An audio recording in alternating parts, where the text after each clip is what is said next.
supply management, Canadian agriculture cartels, whatever you want to call them. They do more harm than good. The system puts quotas on the production of milk, the production of eggs and chickens, interfering with the basic laws of supply and demand.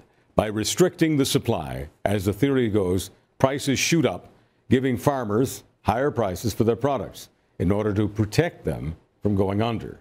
Well, they got the high price part right, but there are many consequences.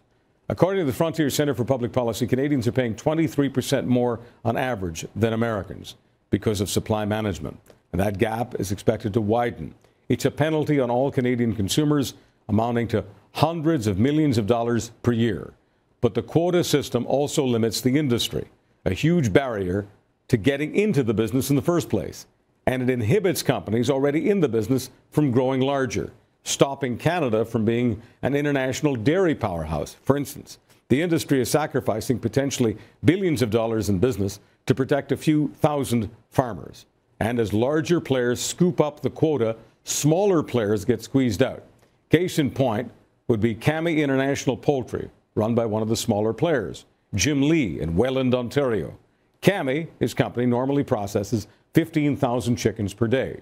But right now, all but a handful of Kami's nearly 60 workers are at home collecting EI, the 1.6-kilometer conveyor belt that snakes through the $5.5 million plant sits idle. Why? Because the Chicken Marketing Board cut a deal with big producers. So the quota is going to the big guys. Practically nothing left for Kami Poultry. And it's against the law for farmers to do more business, to supply more chickens to small entrepreneurs like Jim Lee, who joins us now. Jim, I wonder if you could just give us a little bit of background on what it is that your business needs and what it's not getting because of supply management. Well, my business was since prior to September 2012 was doing roughly about 800 to 900,000 kilos of processing chickens every particular quota period, which is every 8 weeks.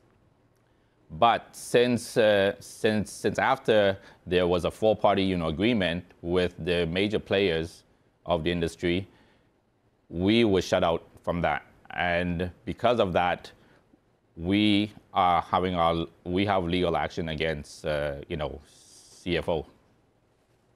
Well, everyone would understand why you need to take action when it would appear that the throat of your business is being sliced.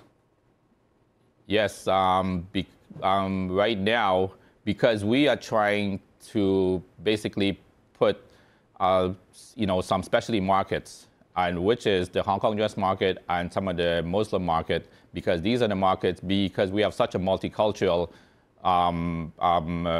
market here. So right now, we want to provide for basically all of the Canadians here, not just the regular major chain stores or the major so-called fast food chain. Now you want to serve the specialty market, in this case, the Hong Kong chickens and what it is that some of the Muslim market is looking for. But you have to have a product, you have to have chickens to do that, and you just can't get the chickens because the big guys have them. That's right. Because prior to that, we could have went over to the province of Quebec to go get those chickens. But since then, they have stopped us there because there was this four-party, agreement, which has stopped us from doing so. Jim, let me just ask you this, because I'm presuming you can't just bring chickens in from the United States. You're not that far from the United States. You're not that far from upstate New York. Yep. If you were to relocate, say, a half hour from where you are right now in New York State, would you be having any of these problems, or would you be able to serve those markets the way you need to? Well, first of all, we have applied for the supplementals. There is an avenue to apply for supplementals because we had to service like a specialty market, and we were always being stopped from CFC, which actually stopped us from actually getting supplementals, which would be a temporary fix for our processing plant. But by the same token, basically, if we had enough chickens here in the province of Ontario, we could always try to sell to other countries like the United States too. All right, so you've got a problem with the cartel that's known as the Chicken Farmers of Ontario, and there's legal action. Jim, I need to ask you this. Is anybody working for you today? Are you working today? I am not working today, but we still have a lot of bills to pay, and we don't have any chickens in our plant.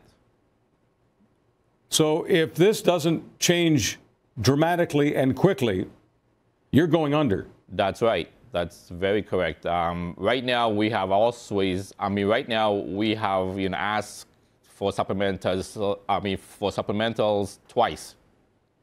But CFC has refused to allow us to have supplementals because they say, what they say is basically chicken is chicken is chicken.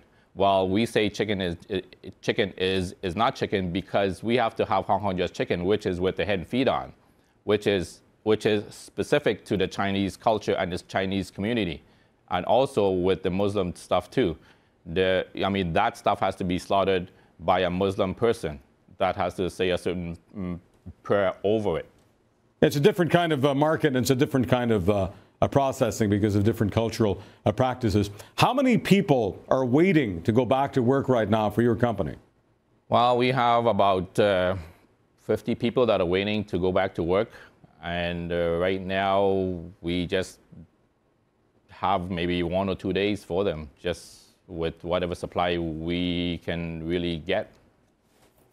Well, this is brutally inefficient and cruel. I mean, we're keeping people from working. We're keeping businesses from growing.